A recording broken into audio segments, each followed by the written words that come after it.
낯선 감촉이 제 몸에 느껴졌습니다. 이상했습니다. 그야 제가 자고 있는 곳은 집 안방이었거든요. 즉, 외부인이 들어올 수 없는 곳입니다. 처음에는 조용히 휴대전화를 들어서 경찰에 전화를 하려고 했습니다. 그야 안방에 들어온 낯선 사람은 정상이 아닐 것이 분명하니까요. 최악의 상황을 가정해야 했습니다. 범죄자일 수도 있었죠. 그 낯선 감촉은 제 몸을 훑기 시작했습니다. 정말 불쾌한 감촉이었습니다. 하지만 어딘가 모르게 익숙한 감촉이기도 했죠. 그리고 녀석이 목소리를 내더군요. 분명 어디선가 많이 들어본 목소리였습니다. 하지만 누군지 모르기에 저는 계속 휴대전화 버튼을 누르고 있었죠. 그렇게 신고하기 직전 저희 둘은 눈이 마주쳤습니다. 그때서야 알 수 있었죠. 바로 제 회사 동기였습니다. 대체 이게 무슨 짓이냐면서 물었죠. 그러자 녀석이 말하더라고요. 내가 자신을 좋아하는 거 알고 있지 않냐면서. 저는 소리 질렀습니다. 미친놈아, 이거 범죄라고. 나 이미 결혼했다고. 지금 신고하면 너 당장 콩밥 먹는다고요. 하지만 녀석은 아랑곳하지 않더군요. 난 네가 좋아서 그랬을 뿐이라며. 남편이 있는데도 이러는 미친 녀석은 정말 어떻게 해야 할까요? 저는 명문대를 나오고 졸업하자마자 대기업에 들어왔습니다. 정말 초중고 열심히 살아서 대학에 갔고 대학에서도 정말 열심히 해서 좋은 대기업에 들어올 수 있었습니다. 대기업에 들어오고 동기들과 인사하게 되었죠. 그런데 왜인지 익숙한 얼굴이 한 명 보이더군요. 바로 저와 고등학교를 같이 나오고 심지어 대학까지 같은 곳에 갔던 녀석이었습니다. 녀석은 저를 보더니 웃으면서 다가오더군요. 또 같은 곳에 오게 되었네 하면서요.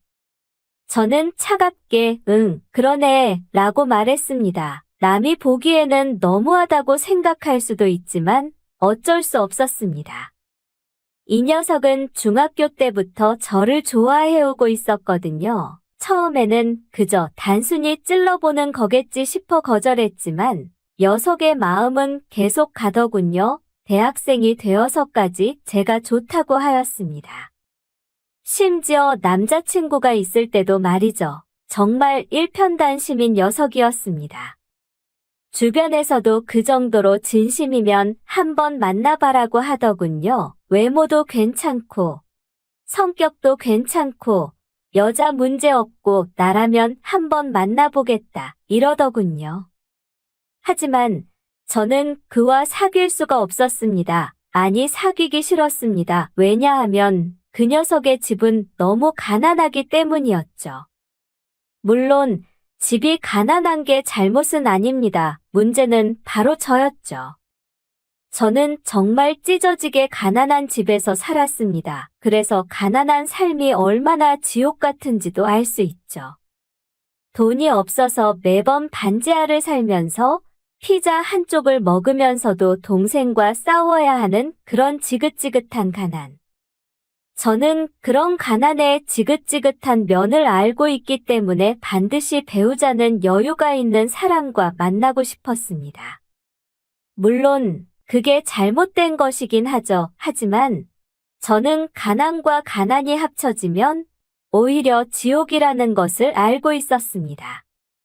만약 둘 사이에서 아이가 태어난다면 그 아이는 얼마나 지옥 같을지 자명하거든요. 저는 그래서 유복한 집안의 사랑과 연애를 시작했고 현재는 결혼을 한 상황입니다. 대학생 시절부터 사귀어서 결국은 결혼에 성공하게 되었죠. 그런데 솔직히 말하면 그 녀석에게는 미안했습니다. 왜냐하면 자기의 집이 가난한 것은 자기 탓도 아닌데 말이죠. 자기를 버리고 다른 사람이랑 사귀어도 녀석은 아랑곳하지 않고 저를 좋아했습니다. 솔직히 말하면 사람 마음이 어떻게 한결같은지 존경스러웠습니다. 정말 지금 남편과 사귀지 않았다면 흔들렸을 정도로요. 아마 녀석에게 넘어갔을 겁니다. 제 가치관을 바꿀 정도로 흔들렸거든요. 하지만 저는 지금의 남편과 계속 교제를 했고 녀석에게 기회는 없었죠. 결국은 결혼까지 했고요. 하지만 결혼하고 나서 녀석은 포기한 것 같더군요. 저를 봐도 반응이 미적지근하고요. 저도 다행이라 생각했습니다. 녀석도 슬슬 나이가 차기 시작해서 빨리 배우자를 찾아야 하니까요.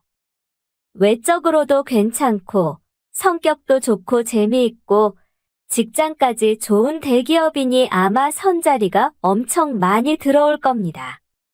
그래도 솔직히 말하자면 결혼하고 나서도 녀석을 보기 불편하긴 했습니다. 녀석은 저를 계속 좋아했으니까요. 괜히 녀석과 있으면 남편에게 죄 짓는 기분이 들었거든요.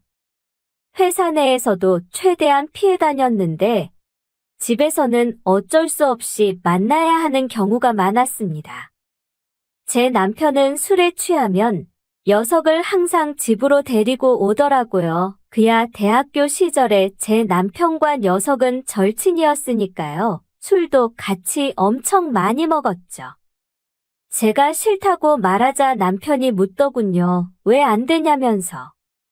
저는 그에 대한 대답을 차마 할 수 없었습니다. 그러려면 녀석이 저를 엄청 좋아했던 것을 말해야 하는데 그건 녀석이나 남편에게나 너무 피해였으니까요. 남편도 힘든 일 뒤에 녀석과 술 마시는 게 유일한 낙이라 둘의 사이가 깨지지 않기를 원했습니다. 어떻게 보면 남편의 퇴근 후에 유일한 낙이 저 녀석과 수다 떠는 것이었으니까요. 남편이 힘들 때 든든한 버팀목 역할을 해주던 녀석이기도 했고. 정말 문제는 둘은 항상 집에 와서는 훨씬 더 달리기 시작했습니다. 저는 그걸 보며 고개를 절레절레 저으며 방으로 들어가서 먼저 잤죠. 그렇게 자고 있는데 갑자기 낯선 촉각이 느껴지는 겁니다. 그래서 봤더니 녀석이었던 거죠. 다른 녀석이었다면 당장 경찰에 신고했을 테지만 녀석의 저에 대한 진심을 알았기에 저는 한 번은 봐주기로 결정했죠. 그러면서 말했습니다. 한 번만 더 하면 정말 신고할 거라고, 이번만 봐주는 거라고. 그렇게 한동안 녀석은 저희 집에 오지 않더군요. 그러다가 우연히 대학교 동창회가 저희 집에서 열리게 되었습니다. 술판을 벌이고 있기에 저는 일찍 들어가서 자고 있었죠. 그런데 갑자기 또 낯선 감촉이 느껴지는 겁니다. 들춰보니 역시 녀석이었습니다. 제가 단호하게 말했죠. 이제 신고할 거라고 휴대전화를 누르는 순간. 녀석이 눈물을 주르륵 흘리며 말하는 겁니다. 결혼해서 안 좋아하는 척 너무 힘들다고, 언제까지 좋아해야 나를 남자로 봐줄 거냐고. 녀석이 정말 세상 다 떠날 듯이 울더라고요. 솔직히 말하면 저도 그때 마음은 흔들렸습니다. 거의 평생을 저만 좋아하고 심지어는 결혼해서도 마음이 바뀌지 않는 것이 정말 대단하더군요. 생각해보면 그랬습니다. 녀석은 제가 남자친구가 생겼을 때도 자신은 여자친구를 사귀지 않고 계속 저를 기다려줬죠. 녀석한테도 청춘이라는 것은 두 번 다시 오지 않을 참 소중한 것인데요. 객관적으로도 꽤 괜찮은 녀석인데도 연애를 전혀 하지 않더군요. 혹시나 제가 자신을 바라봐줄까 하면서요. 정말 미련하지만 우직한 녀석이었습니다. 녀석의 마음의 크기는 제가 감히 가늠할 수도 없을 정도였습니다. 그때 저도 모르게 취기가 올랐는지 저도 녀석의 입에 혀를 맞췄습니다. 그 이후로는 본능의 영역이었죠. 그렇게 저희는 밤을 보냈습니다. 다음 날 일어나니 녀석이 저를 보며 활짝 웃더군요. 너무 좋았다고.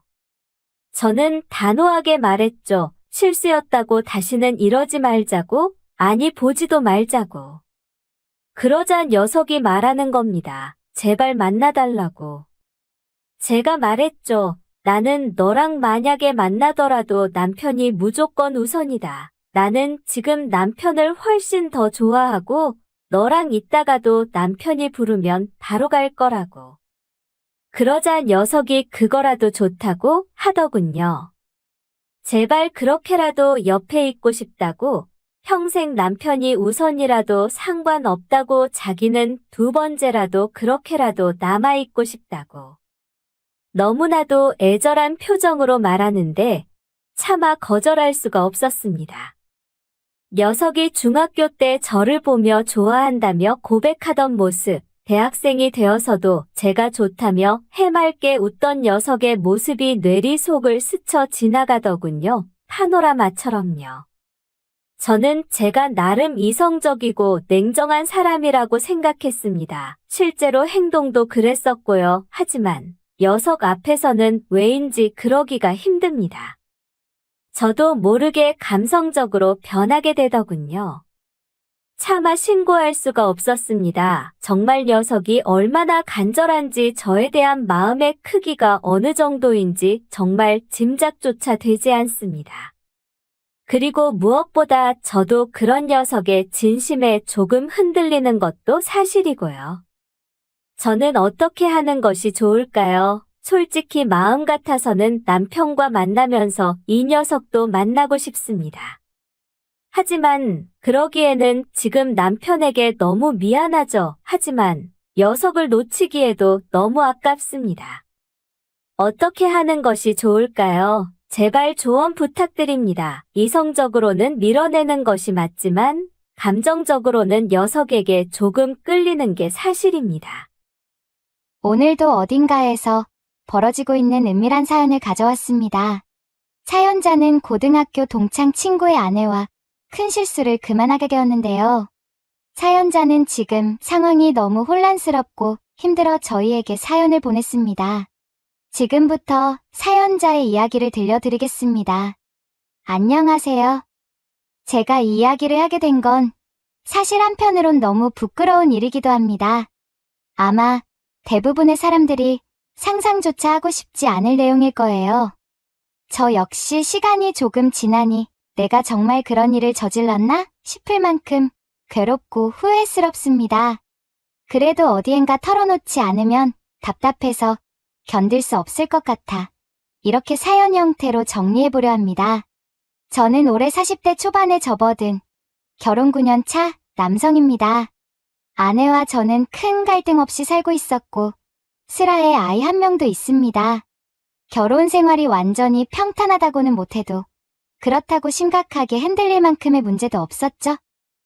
일하느라 바쁘고 아이 키우느라 정신없는 와중에도 서로를 존중하며 지냈다고 생각했습니다. 사건의 발단은 얼마 전 저희 부부의 절친한 지인 부부와 술자리를 갖게 되면서부터였습니다. 그 지인 부부는 대학교 동아리 시절부터 알던 사이여서 벌써 10년 넘게 왕래해온 친한 친구들입니다. 남편인 석훈은 제 대학 동기이고 석훈의 아내인 혜정은 저와 아내의 동아리 후배였어요. 그러다 보니 결혼 후에도 자주 왕래하며 가족끼리 여행도 가고 집들이도 하고 밥도 함께 먹곤 했습니다. 그날도 아이들은 각자 친정이나 시댁에 맡기고 어른들끼리 자유롭게 술 한잔을 해보자고 모인 자리였습니다. 원래는 석훈의 직장 동료도 몇 명 더 올 예정이었는데 갑작스럽게 다들 일이 생겨 저희 넷째, 제 아내, 석훈, 혜정만 모이게 되었죠. 평소 같으면 더 시끌벅적하게 놀 텐데 이날은 저녁 식당에서 조용히 소주를 기울이고 삼겹살이나 파전 같은 안주를 곁들였습니다. 처음엔 별거 아닌 대화가 오갔습니다. 석훈의 회사 이야기도 듣고 혜정이 다니는 헬스장 썰도 듣고 제 아내도 얼마 전 직장에서 스트레스를 받았던 일을 털어놓으면서 서로 위로해주고 공감해주는 분위기였죠. 그렇게 두어 시간 흘렀을 가술 기운이 조금씩 올라오니 자연스럽게 2차로 노래방이나 다른 술집을 갈까 하는 말이 나왔습니다. 하지만 다들 피곤하기도 하고 굳이 시끄러운 곳보다는 편안한 곳에서 술 마시고 싶어 하더군요. 결국 석훈이 우리 집으로 옮겨서 마실래? 마침 집도 가깝고 편하게 마시다 갈 수 있잖아라고 제안했습니다. 제 아내도 그래. 아이도 없으니까 오늘은 좀 늦게까지 수다 떨다 와요라며 찬성했고 저 역시 반대할 이유가 없었죠. 혜정이 그럼 빨리 집에 가서 안주거리 좀 챙겨볼게라고 하길래 우리는 곧장 택시를 타고 석훈네 집으로 이동했습니다. 석훈 부부의 집은 깔끔하고 널찍했습니다. 아이가 아직 없어서 거실에 이것저것 놓을 공간이 많았죠. 혜정은 냉장고에서 과일과 치즈, 살라미 같은 안주를 꺼내 고급 와인을 한 병 열었습니다. 이미 식당에서 소주를 꽤 마셨는데도 분위기가 오히려 더 무르익은 게 문제라면 문제였을 겁니다. 지금 돌이켜보면 그 순간부터 어딘지 모르게 이상한 긴장감이 감돌기 시작했습니다. 그날 혜정은 평소보다 짙게 화장을 했고 살짝 타이트한 옷차림이었는데 제가 그 모습을 의식하기 시작했다는 걸 인정해야겠죠? 물론 혜정은 늘 미모가 뛰어난 편이긴 했지만 그날은 뭔가 또 다르게 보였습니다. 술이 들어갔으니 괜한 망상을 했을 수도 있겠지만 이상하게 혜정의 시선이 종종 제게 머무는 듯한 느낌이 들었습니다. 한편 제 아내와 석훈은 거실 테이블에 앉아 이것저것 이야기를 나누고 있었는데 오래된 친구 사이답게 아주 편하고 친밀해 보였습니다. 그런 장면이 저는 이상하게 조금 신경이 쓰였지만 동시에 나도 혜정이랑 딱히 어색할 건 없는데 하는 생각이 들어 더 재밌게 이야기를 해봐야겠다고 마음먹었죠. 그런 사소한 감정들이 쌓이고 술 기운까지 겹치면서 결국은 돌이킬 수 없는 실수로 이어질 줄 정말 몰랐습니다. 석훈 부부의 거실은 넓은 소파와 테이블이 놓여 있었고 저와 아내, 석훈과 혜정 이렇게 네 사람이 동그랗게 앉아 술잔을 기울이기 시작했습니다. 소파에 앉으면 자연스럽게 더 가까워지고 부부 생활에 대한 이야기가 슬슬 나오는 게 중년 부부들의 술자리 특징이기도 하죠. 그날도 예외가 아니었습니다. 아내는 평소에 저에게 못다한 불만을 석훈에게 농담 삼아 털어놓았고 석훈은 제 아내 편을 들며 야, 너도 아내한테 좀 더 잘해줘야지라고 저를 장난스레 비난했습니다. 저도 지지 않고 내 아내 혜정도 꽤나 깐깐하던데 라며 맞받아쳤고 그러자 혜정이 어머, 내가 언제 깐깐해요라고 웃으며 살짝 때리는 신용을 했죠. 분위기가 정말 화기애애하고 약간은 장난스러운 수준에서 이어졌습니다. 그러다가 혜정이 느닷없이 사실 나 오늘 기분이 좀 들떠 있어요. 오늘 헬스장에서 2kg 뺐다고 칭찬을 좀 받았거든요라며 기분 좋은 얼굴로 털어놓았는데 그 말이 제 신경을 이상하게 자극했습니다. 아마도 혜정이 그 말과 함께 자기 몸매를 과시하듯 조금 몸을 비트는 제스처를 취했는데 술에 취한 제 눈엔 그 모습이 살짝 관능적으로 보였던 것 같습니다. 제가 괜히 역시 혜정씨 몸매가 확 달라졌네. 석훈이 좋겠다라고 말했는데 혜정이 갑자기 오빠는 왜 자꾸 그런 말만 해요. 내가 늘씬해지면 좋은 건 나 자신이지라며 웃으면서 제 등짝을 톡톡 치기도 했습니다. 그 정도면 그냥 친한 후배의 장난 같은 건데 왠지 제 심장이 약간 뛰는 걸 느꼈습니다. 석훈이 옆에서 얘들아, 둘이 분위기 왜 이래? 이상하네? 하고 농담을 던졌고 아내도 그러게 괜히 둘이 티키타카 잘 맞네? 라며 농을 치니 우리는 아니야. 무슨 소리야 하며 웃어넘겼습니다. 그런데 그 웃음 속에서 혜정이 저를 보는 시선이 분명히 평소와 달랐습니다. 정말 미미한 차이였지만 설마 하고 제가 직감하게 되는 느낌이었죠. 술자리에서 우연히 마주치는 눈빛 교환, 그리고 혜정이 아슬아슬하게 제 팔에 손을 댈 때의 미묘한 접촉이 제 뇌리에 깊이 박혔습니다. 저는 분명 아내와 잘 살고 있고 친구 석훈을 배신할 생각 같은 건 해본 적도 없습니다. 그럼에도 그 순간 이상하게 두근거린다라는 감정을 느낀 건 부정할 수 없었습니다. 아마도 내가 어떤 금기된 흥분을 일시적으로 체험하고 있다는 걸 스스로도 어렴풋이 자각했죠.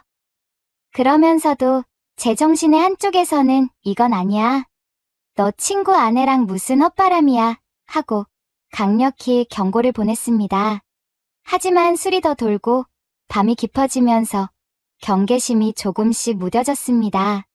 아내와 석훈은 어느새 거실 테이블에서 치즈와 와인을 즐기며 회사나 일상 이야기에 열중해 있었고, 저와 혜정은 살짝 떨어진 소파 가장자리에서 약간 더 개인적인 대화를 나누게 되었죠? 그때 혜정이 제게 불쑥, 오빠, 요즘 힘들다면서요? 회사 일 때문에. 괜찮아요? 라고 묻는 바람에 저는 속내를 조금 털어놓았습니다. 사실 좀 스트레스가 많긴 하지. 팀장도 까다롭고 일이 산더미처럼 쌓여있고 그래도 견뎌야지 뭐. 혜정은 살짝 고개를 끄덕이며 그래도 건강 챙겨가면서 일해요. 오빠, 나이도 있는데? 라며 걱정 어린 말을 건네주더군요. 그 말이 별것 아니었는데도 그 순간 저는 희미한 위안을 받았고 혜정에게 고마움을 느꼈습니다. 그 순간 혜정이 제가 들고 있던 잔에 와인을 더 따라주면서 자기 잔도 채우고 우리 둘만 살짝 건배해요라고 작게 속삭였습니다. 그러면서 잔을 부딪히는데 혜정이 저와 무척 가까운 거리로 다가와서 솔직히 향수 냄새와 피부 온기가 느껴질 정도였습니다. 제가 얼떨결에 그래 하고 잔을 들었는데 혜정의 손이 잔을 잡은 제 손목 위를 스치고 지나가는 느낌이 났습니다. 짧은 순간이었지만 그 오싹할 만큼 짜릿한 감촉이 지금도 선명하게 기억납니다. 시간이 얼마나 흘렀을까요? 술자리가 계속되고 어느덧 새벽 1시가 넘었습니다. 아내와 석훈은 소파 테이블에 머리를 살짝 기댄 채 졸기 시작했고 저와 혜정은 그대로 소파 반대편에 앉아 조곤조곤 대화를 이어갔습니다. 평소라면 아내가 저를 깨워서 이제 그만 일어나자 할 텐데 이날은 다들 피곤해서인지 서로 그냥 내버려 두더군요. 문제는 그 내버려둔 시간 동안 혜정과 제가 너무 가까워졌다는 데 있었습니다. 혜정이 처음엔 좀 춥다면서 제 옆으로 더 붙었고 제가 겉옷을 건네주자 오빠는 안 춥냐며 소매를 살짝 잡았습니다. 술 취한 상태에서 그런 무심한 스킨십은 돌발적으로 통제하기가 어려웠습니다. 그러다 혜정이 실실 웃더니 오빠, 내가 사실 오늘 이상하게 오빠가 멋있어 보였어요 라고 작은 목소리로 말했습니다. 저는 깜짝 놀라야 무슨 소리야. 석훈이도 있고 내 아내도 있는데 라며 당황했지만 혜정은 그냥 술주정이라고 생각해요. 나도 지금 이 순간이 이상하긴 해. 라며 시선을 피했습니다. 그 말에 저는 정신이 혼미해졌습니다. 이거 진짜로 잘못되겠는데? 하고 느끼면서도 이상하게 가슴이 뛰고 혜정의 숨결까지 의식되는 지경이었죠? 결정적인 실수는 혜정이 제 손등을 살짝 잡고 만지작거리며 요즘 힘들 때마다 오빠 생각나더라. 편하고 믿을만하잖아라고 했을 때 벌어졌습니다. 그 말이 꼭 고백 비슷하게 들려서 저도 순간 울컥했고 감정이 격해진 상태에서 혜정의 눈을 마주보게 됐습니다. 그렇지 않아도 밀착되어 있던 우리는 술 기운에 화끈 달아오른 상태였습니다. 머릿속에서는 안 돼. 이건 절대 안 되라고 외치는데 몸이 말을 듣지 않았습니다. 결국 저와 혜정은 잠시 서로의 시선에 머물다 정말로 짧은 입맞춤을 하게 되고 말았습니다. 이게 단순한 해프닝이었으면 차라리 나았을까요? 서로의 입술이 닿는 그 순간 전등이 꺼져 있는 거실 한 구석에서 우리는 사실상 치명적인 선을 넘고 있었습니다. 누군가가 불쑥 깨어나 너희들 뭐 하는 거야? 라고 소리쳤다면 차라리 상황이 깨졌을 텐데 아내와 석훈 모두 곤히 잠든 상태였습니다. 짧지만 강렬했던 그 키스가 끝나고 혜정은 제 가슴에 얼굴을 파묻듯 부끄러워했습니다. 저도 차마 혜정을 바라볼 수가 없었습니다. 서로 아무 말 없이 몇 초간 떨리는 숨소리만 들리다가 혜정이 미안해요, 오빠. 라고 속삭였습니다. 그리고 저도 아니, 내가 더 미안하다. 이러면 안 되는 건데. 라고 답했죠. 술 기운에 저지른 짧은 순간의 실수였지만 그 무게는 어마어마했습니다. 저는 혜정이 제게 기대고 있는 상태에서 억지로 몸을 떼며 우리 이러면 안 돼. 정말 미안한데 이제 정신 차리자고 급히 말했습니다. 혜정도 눈물을 글썽이는 듯 하더군요. 응. 나도 이건 안 된다는 거 알면서 미쳤지. 오빠, 어떡해. 라며 자책하는데 솔직히 그 모습마저 애잔하게 느껴졌습니다. 정신을 차려보니 시계는 새벽 2시를 넘어서고 있었습니다. 제가 아내를 깨우려고 다가갔더니 아내는 깊이 잠든 상태였고 석훈도 거실 테이블 위에 고개를 떨군 채 골아떨어져 있었습니다. 이미 이 집에서 더 놀기엔 상황이 너무 기괴해졌고 저는 아내를 부축해 자리에서 일어났죠. 혜정은 숨죽인 목소리로 오빠, 미안해. 꼭 잊어버려요. 오늘 일. 이라고 말했지만 사실 그게 어디 잊혀지겠습니까? 집에 돌아온 건 새벽 3시가 다 되어가는 시각이었습니다. 아내는 거의 비몽사몽인 채로 샤워도 못하고 침대로 직행했고 저는 거실에 멍하니 앉아있다가 씻지도 못한 채 밤을 샜습니다. 머릿속에서 계속 혜정의 얼굴과 그 짧았던 입맞춤의 느낌이 떠나지 않았습니다. 동시에 내가 이걸 어떻게 수습해야 하지? 석훈이와 아내가 알게 되면 어쩌지? 하는 공포와 죄책감이 섞여 정신이 혼미해졌습니다. 다음 날 아내는 숙취로 머리가 아프다며 늦게 일어나서 전날 일에 대해선 자세히 묻지 않았습니다. 어렴풋이 나 어제 언제 잠들었어? 정신이 하나도 없네라고 하길래 저는 그냥 많이 취해서 자더라. 그래서 내가 깨워서 데리고 왔어라고만 말했습니다. 아내도 자세한 기억이 없었는지 더 묻지 않았습니다. 안도의 숨을 쉬는 동시에 스스로가 혐오스러웠죠? 거짓말을 하고 있잖아. 그것도 무슨 거짓말이야. 하는 자괴감이 엄습했습니다. 한편 석훈이나 혜정에게서 연락이 오면 어떡하나 두려웠는데 그날은 아무 연락이 없었습니다. 저녁 무렵이 되어서야 석훈이 단체 카톡방에 어제 다들 고생했다. 다음엔 좀 적당히 마시자 크크라는 메시지를 남겼을 뿐이었습니다. 혜정은 아무 말이 없었고 저도 굳이 개인적으로 연락을 할 용기가 나지 않았습니다. 그냥 지나가면 괜찮을까? 혜정도 어차피 술김의 실수였다고 생각하고 싶어 하겠지라고 스스로를 달랬습니다. 하지만 시간이 갈수록 저는 점점 더 불안함에 휩싸였습니다. 혹시 혜정이 나한테 다른 감정을 갖게 된 건 아닐까? 아니면 혹시 나중에 석훈이한테 들키는 게 아닐까? 하는 온갖 상상이 꼬리에 꼬리를 물었죠. 특히 한번 금기를 깨버린 이상 또다시 그런 상황이 벌어지면 어떻게 해야 할지 감이 잡히지 않았습니다. 아내를 쳐다볼 때마다 마음이 무거워 견딜 수 없었고 석훈 생각만 해도 숨이 막혔습니다. 며칠 뒤 석훈이 전화로 주말에 또 보기로 한 약속 있었잖아. 이번에는 너희 집에서 할까? 라고 물었습니다. 원래부터 정해둔 일정이긴 했지만 저는 당연히 거절하고 싶었죠. 그래서 미안. 요즘 집안에 일이 좀 있고 아내도 바빠서 이번 주엔 어렵겠다라고 둘러댔습니다. 석훈은 의아해하면서도 그래? 알았다. 그럼 다음에 잡자고 순순히 받아들였습니다. 저는 속으로 석훈이 눈치챈 건 없나? 혹시 혜정이 말하지 않았나? 하는 불안이 떠나지 않았습니다. 그 후로 2주 정도 지났는데도 혜정은 아무 연락이 없었습니다. 저도 차마 먼저 연락할 용기도 없었고 그냥 이대로 묻혀버리길 간절히 바랐습니다.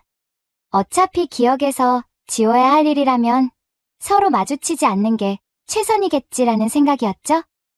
하지만 제 마음 한구석은 여전히 불안과 죄책감 그리고 묘한 갈증에 사로잡혀 있었습니다. 한번 스친 금단의 감정이라는 게 그렇게 간단히 사라지지 않더군요. 3주가 지났을 때쯤 혜정에게서 카톡 한 통이 왔습니다. 오빠, 잘 지내세요? 우리 그날 일 정말 미안했어요. 나 그냥 아무 일 없었던 것처럼 지내려고 하는데 잘 안 되네요.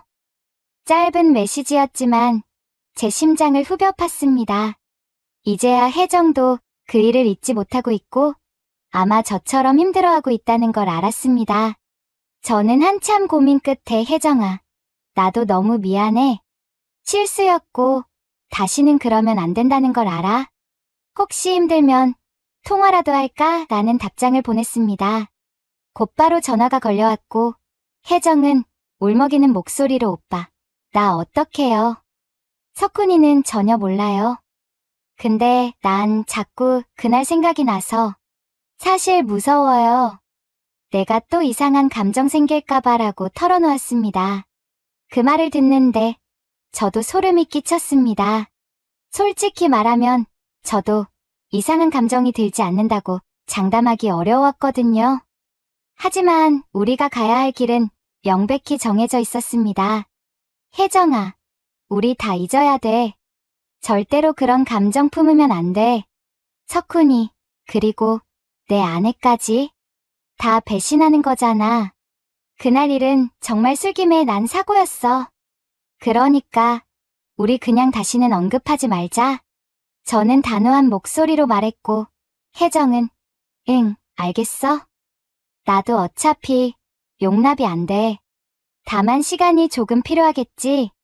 라고 대답했습니다. 전화를 끊고 나니 마음이 조금은 편해졌지만 여전히 두려움이 사라지지는 않았습니다. 우리가 아무리 묻으려 해도 언젠가 무언가의 계기로 드러날 수도 있지 않을까 하는 공포 때문이죠. 만약 아내나 석훈이 알게 된다면 우리 네 사람의 관계는 영영 회복 불능일 겁니다. 그렇다고 스스로 죄책감에서 벗어나는 방법도 잘 보이지 않았습니다.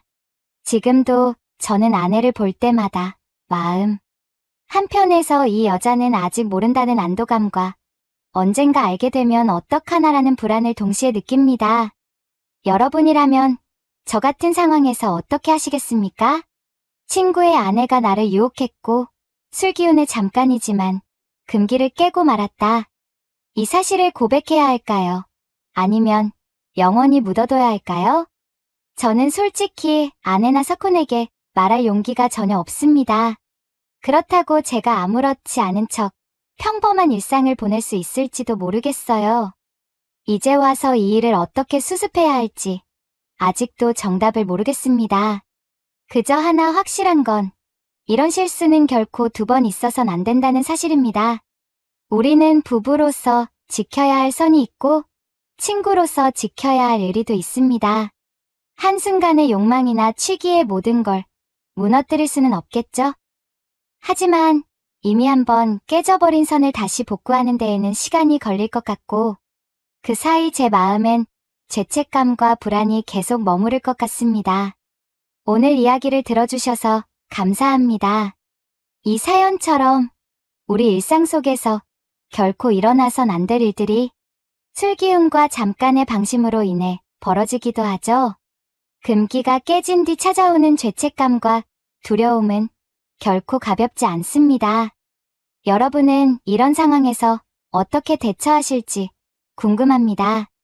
의견이나 조언이 있다면 댓글로 남겨주세요. 저희 채널 이제 곧 구독자 3,000명이 되어가는데요. 혹시 아직 구독 안 하신 분이 계시다면 구독 버튼 한 번씩 눌러주시면 정말 큰 힘이 됩니다. 앞으로도 여러분의 사연과 이야기를 진솔하게 전해드릴 수 있도록 노력하겠습니다. 감사합니다.